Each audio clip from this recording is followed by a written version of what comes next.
আমাকে একজন বলেছিল প্রসেনজিৎকে যেদিন তার ভক্তরা প্রসেনজিৎ বলা শুরু করবে সেদিন থেকে তার গ্রহণযোগ্যতা কমে যাবে। ছোটোবেলায় ডিডি বাংলায় দুপুরে একটা করে সিনেমা দিত, আর সেটা আগে থেকে জানিয়ে দেওয়া হতো কী সিনেমা দেবে। যদি সেটা প্রসেনজিতের সিনেমা হতো, আমরা সবাই অপেক্ষায় বসে থাকতাম কখন 12টা বাজবে আর সিনেমা শুরু হবে। দাঁড়াবো স্যার, নিশ্চয়ই দাঁড়াবো। আর আমিও দেখবো যে ওই চরণ দাস ভবিষ্যতে আর কোনো সোনার সংসারকে ভেঙে তছনছ করতে না পারে। ঠাকুমা জেঠিমারা বলতো প্রসেনজিতের বই দেবে আজকে। তারপর যখন আকাশ বাংলা, ইটিভি বাংলা, জি বাংলা চ্যানেলগুলো এলো, সেখানেও প্রসেনজিতের সিনেমাই হয়তো বেশি টিআরপি জেনারেট করেছে। আমার যদি নিজস্ব অভিজ্ঞতা বলি, প্রথমবার সিনেমা হলে প্রসেনজিতের সিনেমা দেখেছি মায়ের আঁচল।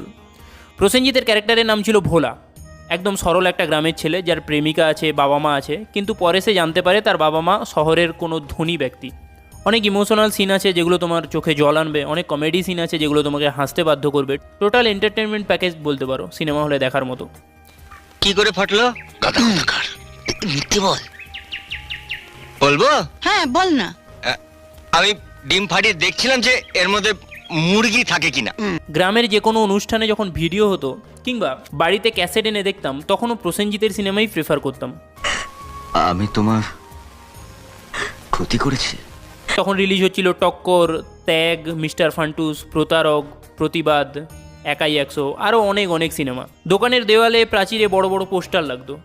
মা ঠাকুমারা তাদের প্রসেনজিৎকে ঘরের ছেলে ভাবতো। মেয়েরা তার কাট আউট ঘরের দেওয়ালে লাগাতো। আমি যে দাদার কাছে পড়তে যেতাম, সেই দাদাও প্রসেনজিতের বিরাট ভক্ত ছিল।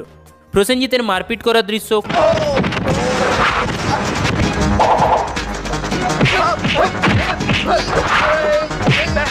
কান্নার দৃশ্য, হাসানোর, সবই ভক্তদের মুগ্ধ করত নিঃসন্দেহে। আমি শেষবার সিনেমা হলে প্রসেনজিতের সিনেমাটা দেখেছি ঘর জামাই। কে তুমি? প্রসেনজিৎ। আমি প্রসেনজিৎ নই, কিন্তু লোকে আমাকে প্রসেনজিৎ বলে। হ্যাঁ, প্রসেনজিতের মতন দেখতে তো, তাই। 2008 সালে এই সিনেমাটা রিলিজ করে। তখনও সিনেমা হলে প্রসেনজিতের ক্রেজ ছিল যথেষ্ট। তারপর 2010-এ অটোগ্রাফ রিলিজ করলো, যেখানে অনুপম রায়ের আমাকে আমার মতো গানটা খুব হিট করলো।